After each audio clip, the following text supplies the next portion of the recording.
Ouais, je peux comprendre que tu sois embêté parce que c'est vraiment pas évident comme posture, comme position à adopter. Et je peux comprendre que tu sois perdu. Parce que ce syndrome de malaise post-orgasmique ou post-éjaculatoire est un vrai handicap au quotidien. Et un handicap invisible. C'est pour ça que tu peines à en parler, que tu peines à te faire comprendre. Aussi, ça fait partie de la majorité des handicaps invalidants, lourdement invalidants parfois, et qui sont invisibles. Et c'est pour ça que je suis là, c'est parce que j'ai quand même 22 ans, 23 ans d'expérience dans le handicap invisible à présent. Et concernant cette défaillance, cette pathologie, qui est neurologique, qui est inflammatoire, qui est multisystémique, j'ai la possibilité de te partager mon parcours, te raconter mon histoire et de te dire ce qu'il ne faut pas faire et ce qu'il faut faire pour gagner du temps. Pour te faire gagner, grosso modo, 22 ans, quoi. 22 ans de parcours, 22 ans de médecine, 22 ans de thérapeute, de thérapie aléatoire. Et vraiment te faire gagner, économiser du temps et certainement de l'argent sur cette expérience qui va être la tienne.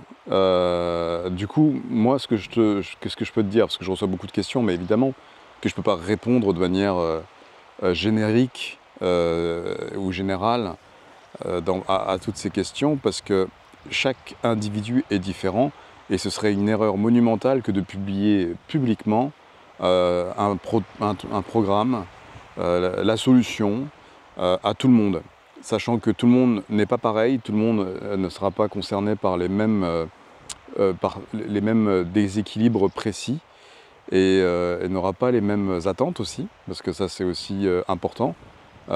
Pourquoi je parle en one-to-one globalement, c'est parce que vous n'avez pas les mêmes attentes. Et du coup, j'espère que tu comprendras cette donnée. Et en l'occurrence, le syndrome de malaise post-orgasmique est guérissable, est soignable, est optimisable. Tu peux largement optimiser tes capacités physiques et mentales en faisant quelque chose de simple en réalité, mais ça demande une certaine discipline, ça demande une certaine rigueur, mais c'est simple. La réponse à cette question est toute simple, et elle ne se trouve pas dans la complexité des réponses que tu trouveras dans les groupes Facebook, dans les groupes Reddit, sur les groupes, sur les posts de je sais pas qui, je sais pas quoi. Tout le monde se mélange un peu les pinceaux, j'ai remarqué que tout le monde te raconte un peu n'importe quoi, et c'est bien logique, puisque personne ne sait ce qu'il raconte. Donc du coup, tout le monde théorise, tout le monde...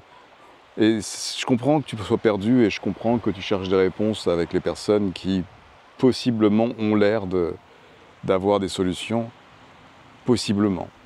Mais moi, si je peux te donner un conseil, c'est que si jamais tu dois prendre conseil auprès de quelqu'un pour un résultat que tu cherches, eh ben, assure-toi que cette personne ait eu le résultat que tu cherches. Voilà, c'est tout ce que j'ai à dire là-dessus.